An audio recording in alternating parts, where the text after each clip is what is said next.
Soy Sofía, de 23 años, hija única de padres autoritarios.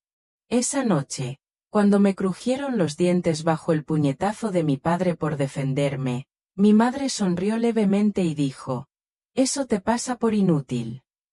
Mi padre se quedó de pie junto a mí, enseñándome los dientes y murmurando: «Quizás ahora aprendas a callar y a no causar problemas». A pesar del dolor, sonreí. No tenían ni idea de lo que se avecinaba. Si me estás viendo, cuéntame de dónde eres en los comentarios. Dale a me gusta y suscríbete. Mi historia podría salvarle la vida a alguien. Desde fuera, éramos una familia ideal que vivía en un buen barrio cerca de Boston. Nuestra casa colonial de 2 plantas, con un césped impecable y una cerca blanca, parecía sacada de una postal. Mi padre, Frank Thompson, era un abogado exitoso en un prestigioso bufete de la ciudad. Todos lo respetaban. Donaba regularmente a organizaciones benéficas, patrocinaba equipos deportivos locales y tenía una palabra amable en las reuniones comunitarias. Mi madre, Eleanor Thompson, era organizadora de eventos y organizaba eventos benéficos y fiestas para la clase alta. Siempre iba impecablemente arreglada, con el pelo rubio perfectamente peinado, ropa de diseñador y un maquillaje impecable. Proyectaban una imagen de éxito y felicidad que todos deseaban. Pero las apariencias engañan. La imagen de vida familiar perfecta que presentábamos al mundo era una fachada cuidadosamente construida. Tengo la suerte de tener algunas joyas únicas de recuerdos entrañables esparcidos a lo largo de mi infancia. Mi 10º cumpleaños fue uno de esos raros días perfectos. Mi padre rara vez estaba tan alegre, probablemente porque había ganado un juicio importante, y mi madre había estado tomando su medicación toda la semana. Alquilaron un pequeño zoológico en el patio trasero e invitaron a todos mis amigos del colegio a participar. Por un solo día, me sentí como una niña normal con padres cariñosos. Papá incluso me abrazó, una rara ocasión que puedo contar con los dedos de las manos.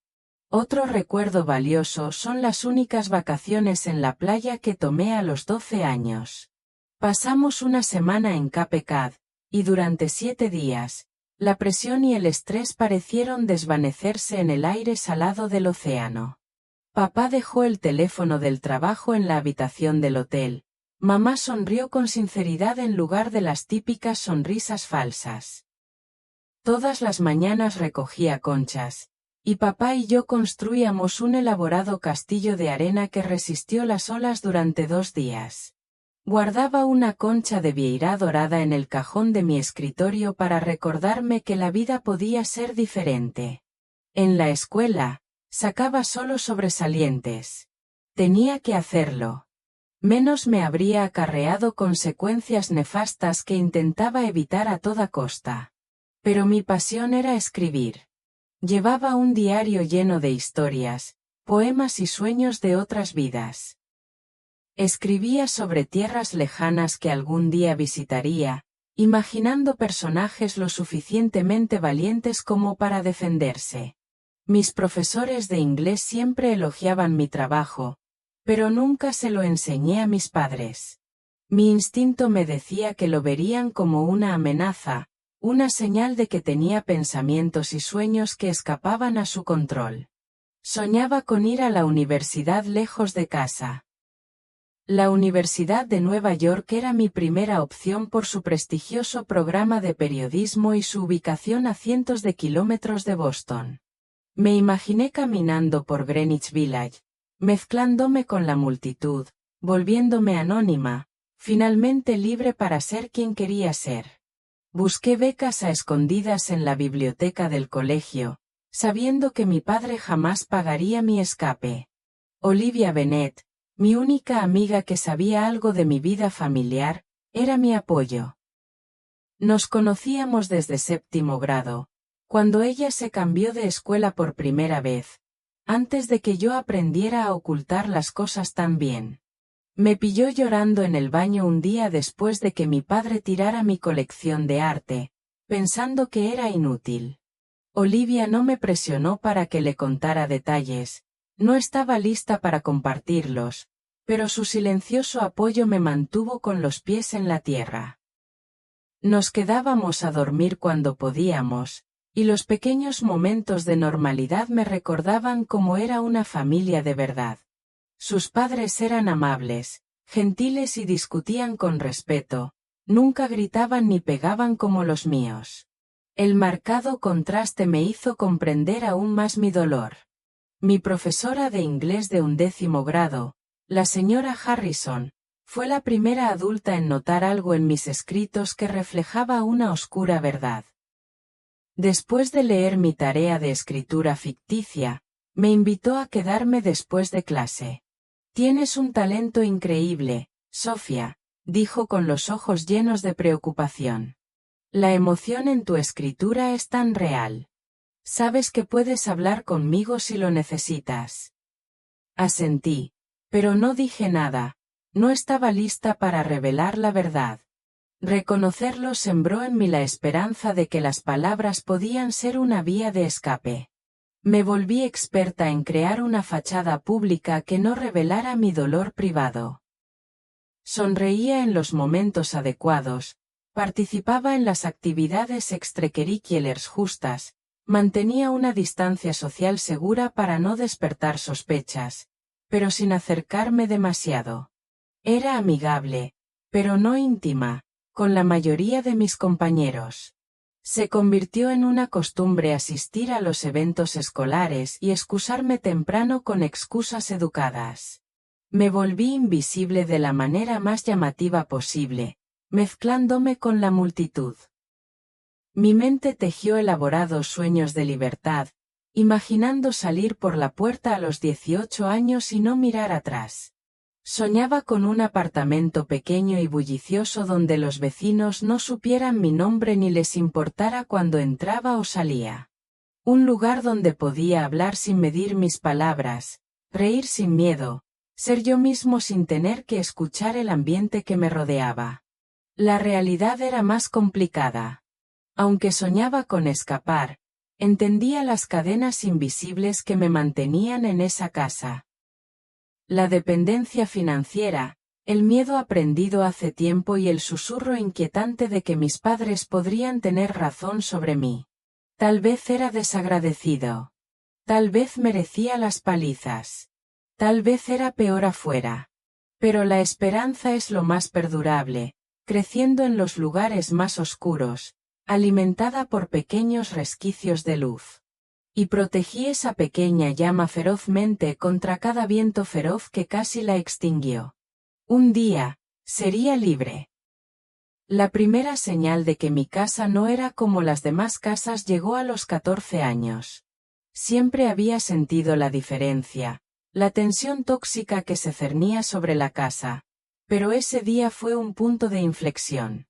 Llevé a casa mi boleta de calificaciones, nervioso pero silenciosamente orgulloso. Todas las calificaciones fueron a excepto en biología, que fue un BI. El profesor era duro, y la mayoría de los otros estudiantes tenían calificaciones más bajas. Pensé que mis padres estarían contentos, o al menos no enfadados. Al encontrar a mi padre en la oficina, sentado entre papeles legales, le entregué la boleta de calificaciones con voz temblorosa y observé su rostro. La observó con atención, con lágrimas corriendo por su rostro al detenerse en la nota media. De repente, me dio una bofetada, haciéndome retroceder. «¿Qué es esto?», gritó, agitando la boleta frente a mí. «¿Crees que la mediocridad es aceptable en esta casa? Los Thompson nunca se conforman con lo normal».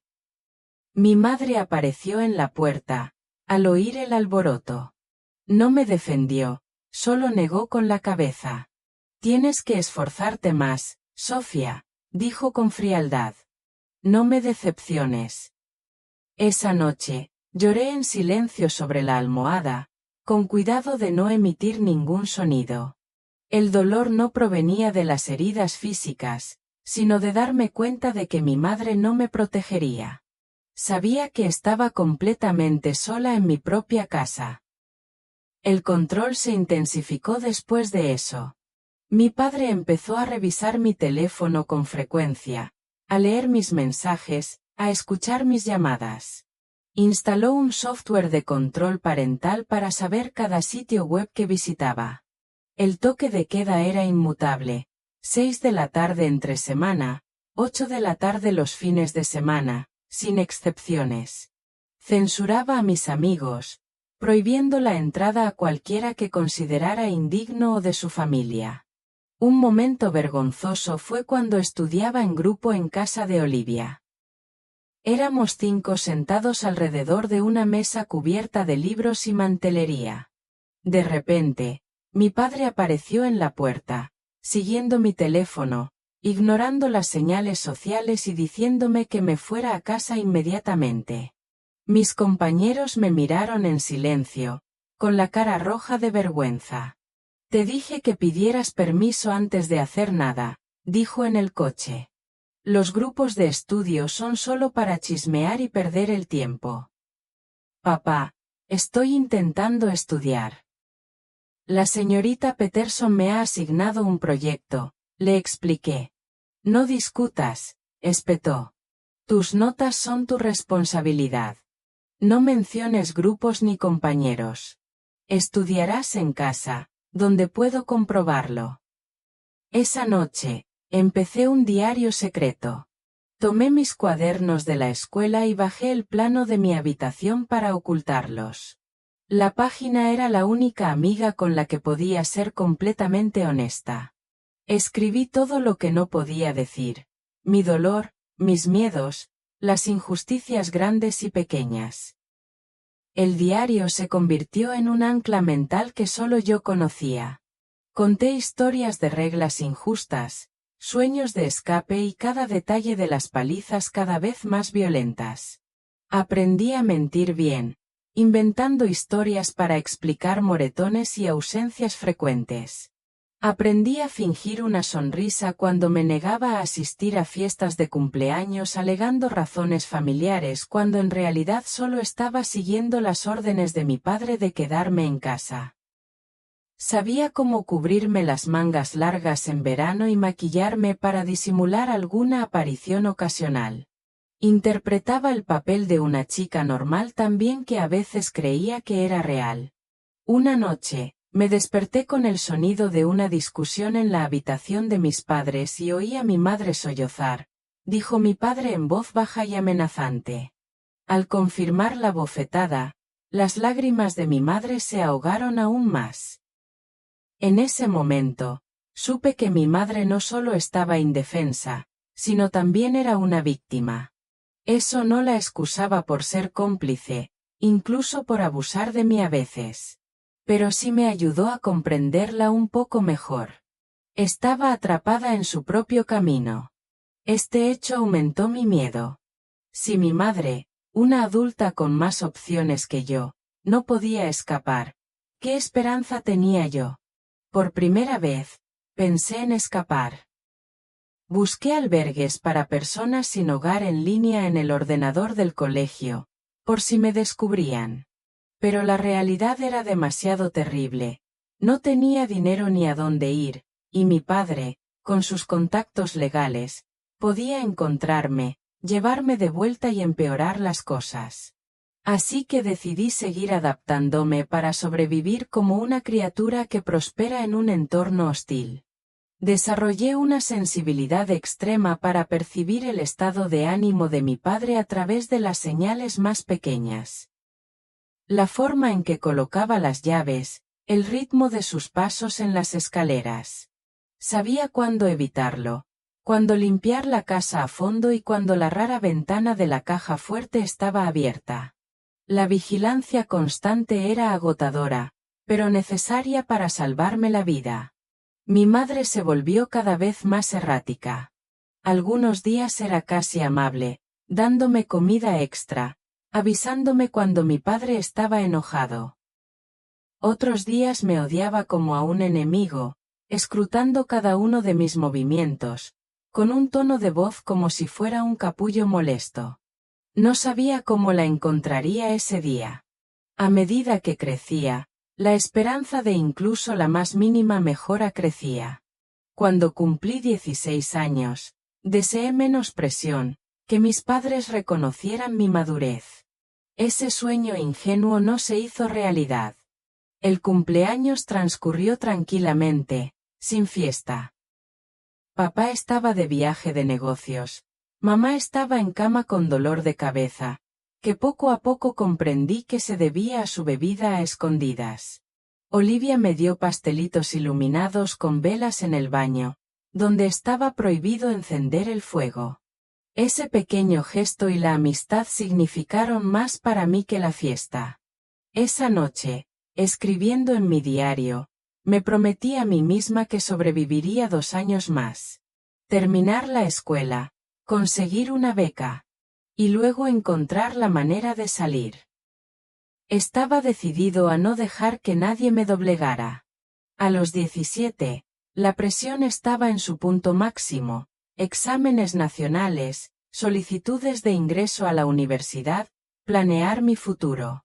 Mientras mis amigos estaban contentos, yo estaba atrapado en una guerra interna entre mi deseo de libertad y la imposición de mi padre. «Vas a la Universidad de Boston y a estudiar Derecho», anunció mi padre en la mesa, como una orden. Ya había hablado con el director. «Vas a casa a estudiar y te ahorrarás la matrícula». Me derrumbé por dentro. No había Nueva York, ni periódicos, ni salida. «Papá, quiero estudiar periodismo. El orientador escolar dice que soy bueno». Intenté mantener la calma. El rostro de mi padre se ensombreció. El periodismo es un callejón sin salida, lleno de propaganda engañosa. Mi hijo no va a malgastar su dinero en eso. Tienes razón, intervino mi madre. El periodismo es para gente que no puede conseguir trabajos prácticos. Debería haberme detenido. La experiencia me había enseñado que discutir con mi padre era doloroso. Pero la ira se apoderó de mí. No quiero ser abogado, quiero escribir y estudiar en Nueva York. Busco una beca en secreto. No te costará nada. El silencio era sofocante. Papá dejó los palillos lentamente, con una expresión cada vez más alarmada. Sube, dijo. Te arreglaremos la actitud. 3 horas después, cuando mamá se había acostado, papá entró en la habitación sin llamar, cerrando la puerta con suavidad, pero de forma más aterradora que si la hubiera cerrado de golpe. La paliza me había dejado las costillas magulladas y los labios partidos. Había descubierto la beca que había escondido en mi escritorio. No había perdón. Aprendí que los sueños eran solo lujos a los que no tenía derecho. A la mañana siguiente, mi madre vio el moretón, pero no dijo nada. Me puse mi corrector nuevo justo antes de ir a clase. El señor Davis, el consejero escolar, lo vio, pero no preguntó mucho. Una vez me susurró, «Sofía, ¿estás bien?» «Bien», dije. Me tropecé con el dedo. Me dijo, «Puedes decirme si tienes algún problema, lo guardaré en secreto». Casi lloré. Quería decírselo, pero tenía miedo. Mi padre era un abogado influyente. ¿Quién me creería más que él? ¿Y si lo hacía? ¿Qué? Criarme en esta casa durante años o ponerme en un hogar de acogida durante unos meses y luego volver con mis padres, ¿que eran más malvados? Señor Davis, todo es estrés universitario, dije. Asensio. Mi puerta siempre está abierta. ¿Ha pensado en Northwestern? El programa de periodismo es genial, creo que podría obtener una beca. Sabía que no me dejarían solicitarlo. Encontrar un trabajo a tiempo parcial era una pequeña esperanza. Ahorré dinero y lo oculté. Iba a solicitar un trabajo en una librería cercana. Mi padre me lo desaconsejó encarecidamente. Concéntrate en tus estudios. Los trabajos mal pagados te harán perder la voluntad. Mi madre bebía cada vez más, y yo buscaba botellas vacías en la basura, el jardín y el trastero. Era indiferente, a veces amable, a veces cruel, como mi rival. Una vez, mi profesora de gimnasia, la señora Ramírez, me vio un moretón cuando me cambiaba de ropa. Mentí sobre la caída mientras escalaba. Sospechó, pero dejó de presionarme, simplemente me observó con más atención. Mi amistad con Olivia se tensó. Mi padre sospechó que sabía demasiado y me prohibió ir a su grupo de estudio. Esa chica es una mala influencia, dijo. Sus padres están divorciados y la familia está sumida en el caos. La trágica ironía fue que mi familia era la verdadera familia rota. Y entonces, descubrí un secreto que cambió mi destino. Busqué una grapadora en la habitación de mi padre, donde rara vez me dejaban ir. Había una factura de hotel en el cajón. Papá dijo que iba a Chicago, pero la factura era en Boston, a menos de 20 minutos. La factura era para 2 personas, con servicio de habitaciones y champán. Mi padre tenía una aventura. La noticia me golpeó como un puñetazo en el estómago. No era porque estuviera emocionalmente involucrada en ese matrimonio que temiera que mi familia estuviera en problemas. Era porque tenía un secreto peligroso en mis manos. Devolví el billete con cuidado a su lugar, con el corazón latiéndome con fuerza. Era una bomba de relojería. Si papá se enteraba, estaría en un aprieto inimaginable.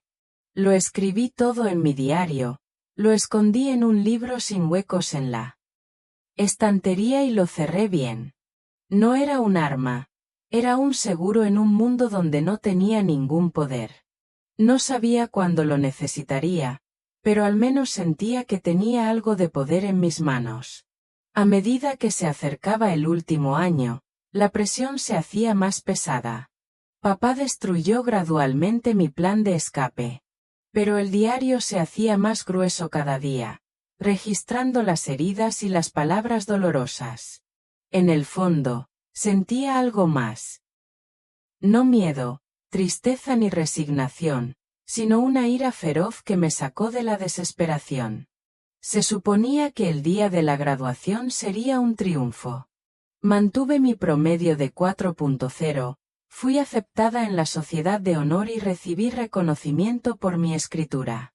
La ceremonia transcurrió en un abrir y cerrar de ojos bajo mi toga de poliéster y un discurso sobre un futuro brillante. Recibí mi diploma, con los padres de mis amigos saludando desde el público, mientras mis padres se sentaban tranquilamente en primera fila. Mi padre miraba constantemente el reloj de mi madre, a pesar de su habilidad con la cámara, logrando fingir una sonrisa. Esa noche, mi padre organizó una fiesta de graduación en casa, no para mí, sino para presumir. Invitaron a familiares, socios y vecinos a felicitar a su hija. La hermana de mi padre, la tía Judith, me abrazó. Estoy tan orgullosa de ti, eres la mejor de tu clase, como papá. El hermano menor de mi madre, el tío Robert, me entregó un pequeño sobre para mi fondo universitario, guiñándome un ojo con picardía, indicando que mi padre ya lo había preparado todo. La mesa estaba perfectamente puesta, con porcelana y copas de cristal brillando bajo las luces. Mamá contrató un servicio de catering para no manchar su reputación. Interpreté el papel de la hija obediente y estudiosa, la hija que otras familias deseaban.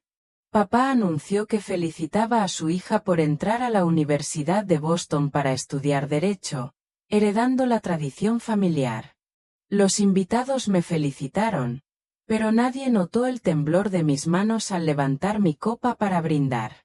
La vecina, la señora Harrington, me felicitó. ¡Qué obediente eres! No dejas los estudios como los niños de ahora. Mi madre añadió. Sofía siempre ha sido obediente, nunca ha causado problemas. La fiesta duró, mantuvimos nuestros papeles y el acto terminó al final del día.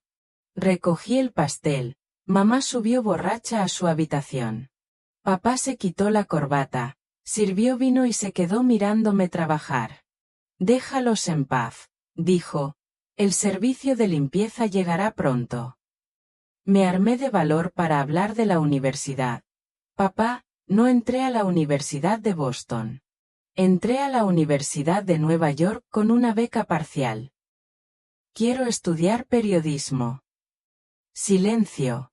Mi padre dejó su copa de vino lentamente. ¿Tú hiciste eso? Tienes 18 años y quieres elegir tu futuro. Respondí, sí, tienes derecho a decidir tu futuro. Mi padre rió con amargura y sin alegría. ¿Qué derecho? Después de todo, tus padres te dieron casa, comida, oportunidades. Las pagas con rebeldía e ingratitud. Retrocedí, sabiendo claramente en sus ojos que el peligro aumentaba. Nunca me diste una oportunidad.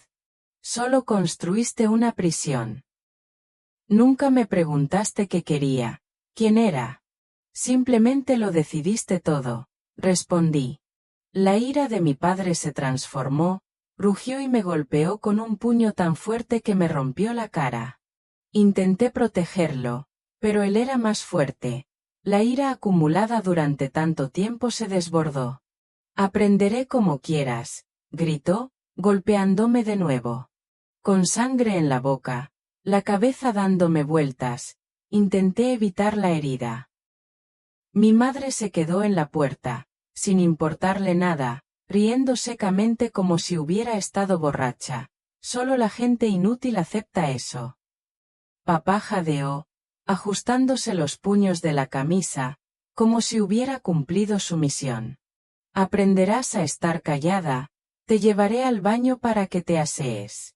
Mañana por la mañana, llevaremos a cabo el plan de estudiar en la Universidad de Boston. Toda rebelión terminará. Me dejaron tirada en el suelo de la cocina, morada de dolor. Permanecí inmóvil durante una hora, sintiendo las frías baldosas en mi cara calmar el dolor que me aquejaba.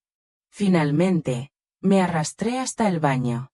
En el espejo, mi cara estaba irreconocible. Tenía el ojo izquierdo hinchado, el labio desgarrado, la mandíbula gravemente desalineada. Tenía la boca dolorosamente abierta. Sabía con certeza que tenía la mandíbula rota.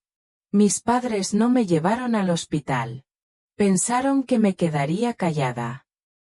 ¿Quién iba a creer que la hermosa joven Frank Thompson era una maltratadora? ¿Quién se atrevería a intervenir?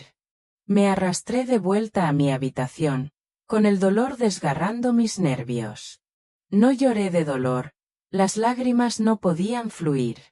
Me quedé allí tumbado, la noche transcurría poco a poco, en el delirio de mi voluntad inicial derrumbándose, me di cuenta de que no tenía nada que perder.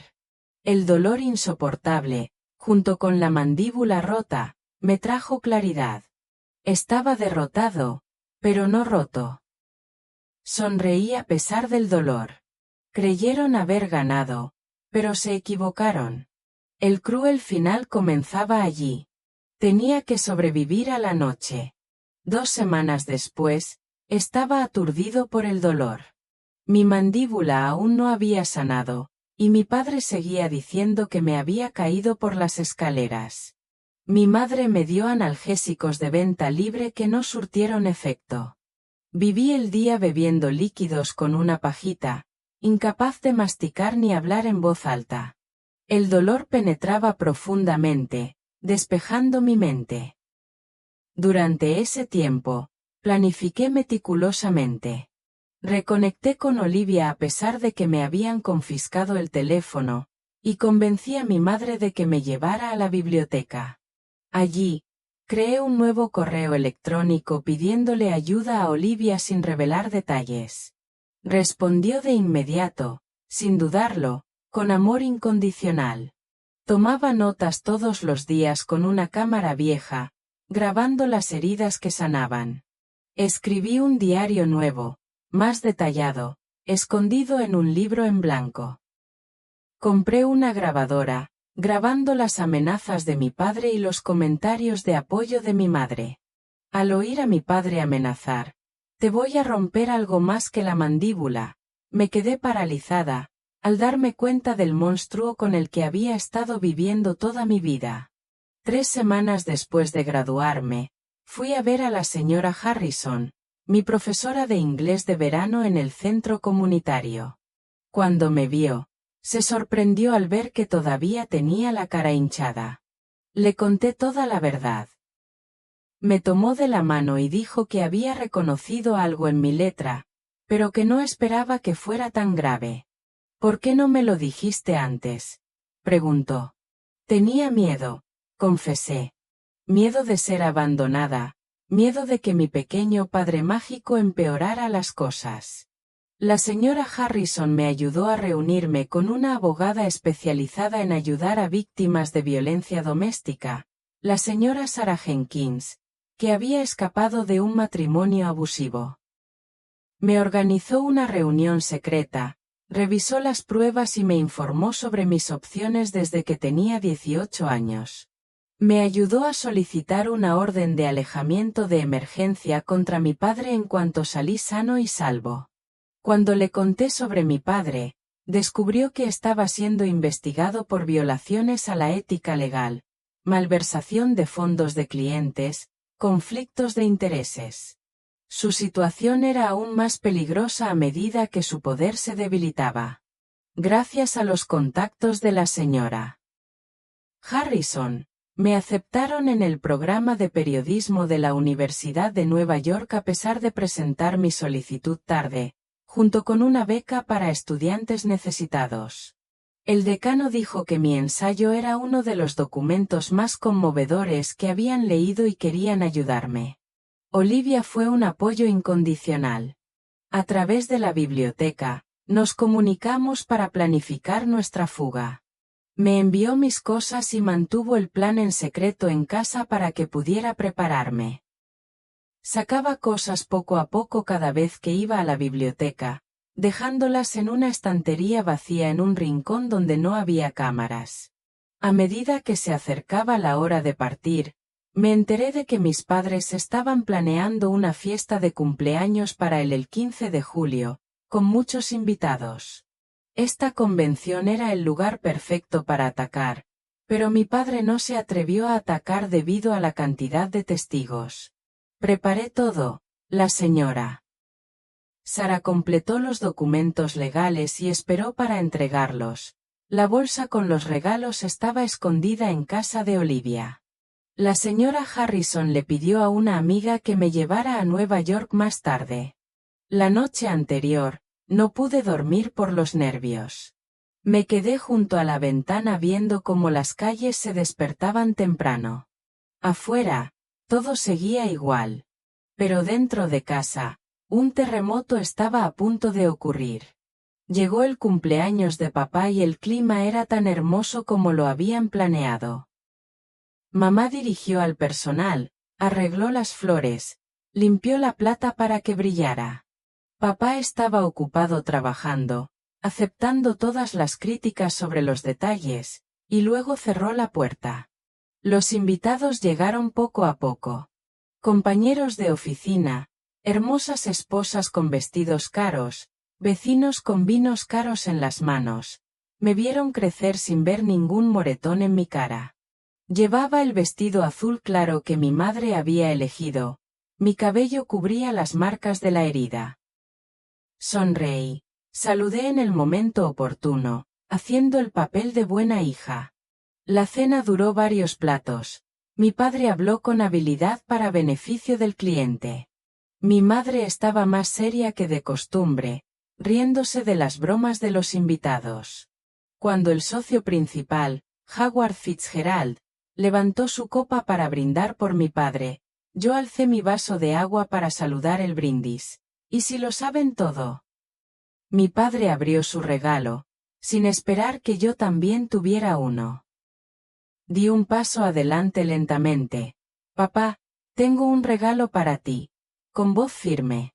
Papá sonrió torpemente, mirando el regalo que le di. Le pregunté. ¿Quieres verlo? Antes de rechazarlo, conecté el USB al televisor. La pantalla me mostró con la cara magullada por la noche de mi padre. Todos se quedaron atónitos. Mi padre corrió hacia la pantalla, pero no pudo cuando encendí las imágenes de la herida. Gritó con fuerza, ¿qué significa esto? Pero entonces, su voz asustada se intensificó. Taich. Creo que me lo imaginé después de golpearme porque espero ser periodista. Sonó el timbre. Abrí y entraron 2 policías. Ya había denunciado. Verifican y separan a los testigos. Mi madre se rindió cuando me interrogaron. Mi criticó temió no interferir. Mi padre intentó amenazar la relación legal. La policía leyó la orden de arresto y lo encadenó delante de invitados y colegas. La máxima vergüenza por el frío que había pasado. Me miró por última vez, intimidante. Me arrepentiré. No es nada sin esta familia. Me acerqué y respondí. Al contrario, no tengo nada más que una máscara falsa.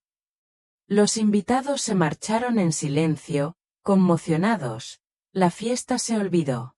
Mi madre cerró la puerta con llave y rompió los cristales, como si estuviera borracha. Me quedé en la cocina, aliviada, como si me hubiera quitado de encima el peso. Olivia me esperó fuera del coche y me recogió en el refugio temporal antes de partir hacia Nueva York. Crucé la habitación, mi infancia, solo guardaba pruebas de seguridad y conchas de Cape Cod, el icono luminoso en medio de la noche. Antes de ir a la puerta, miré hacia atrás y susurré, adiós, vieja, la nueva persona dejará el poder de nunca rendirse. Cerré la puerta y caminé hacia el coche de Olivia sin mirar atrás. Un año después, me senté en una pequeña mesa en un apartamento de Brooklyn. La lluvia ligera caía por la ventana cuando terminé el artículo publicado en la escuela. La habitación estrecha es diferente del dormitorio espacioso de Boston, pero es la mía, conteniendo decisiones y a personas que me pertenecen. El camino de la recuperación no es sencillo ni directo. Me desperté en la noche, recordando la sensación de estrangulamiento. Tuve que encender la luz. Las dificultades se arremolinaron cuando los sonidos y movimientos inesperados en la calle me infundieron pánico. La terapia psicológica me ayuda a comprender que la recuperación no implica olvidar ni perdonar, sino recuperar la vida. La violencia cambia el cerebro, pero también lo sana, reestructurando el cerebro. Cada vez que decido por mí misma, cada vez que me amo, recupero los nervios. El club apoya a sobrevivientes de violencia doméstica para ayudarme a estabilizarme. 2 veces al mes me siento en círculo con personas con historias similares, compartiendo y animándonos mutuamente. La coordinadora suele recordar, no estamos solos, y no solo tenemos heridas, sino también fuerza. Sara, abogada y asesora, me guió. Tras romper la máscara, todos los escándalos se revelaron rápidamente. Los clientes denunciaron la pérdida de dinero. La antigua secretaria contó acoso laboral. Los registros médicos demostraron violencia. Mi padre fue condenado a 8 años de prisión por golpear, engañar y amenazar a testigos. La ley lo impedía permanentemente. Mi madre siguió el camino inverso. Tras arrestar a su padre, acudió a un centro para dejar de beber vino durante 90 días. Escribió una carta, se disculpó e intentó explicar su fracaso como madre. Recibí cartas muchas veces y las retiré, sin estar lista para responder. La terapia me dijo que no estaba obligada a reconciliarme en ningún ciclo. A principios de primavera, Se publicó un artículo en el periódico sobre las señales de violencia familiar adolescente, no en privado, sino inspirador. Me invitaron a sembrar semillas cognitivas en escuelas secundarias, compartiendo conocimientos y recursos para ayudar a las personas que sufren. Swan llegó. La señora Harrison me visitó en Nueva York, contándome la noticia de que Olivia había empezado la universidad, pero estaba lejos del barrio antiguo. Sentados tomando un café en Washington Square Park, hablamos del futuro, no del pasado. Tengo un poder extraordinario, dijo. Humildemente.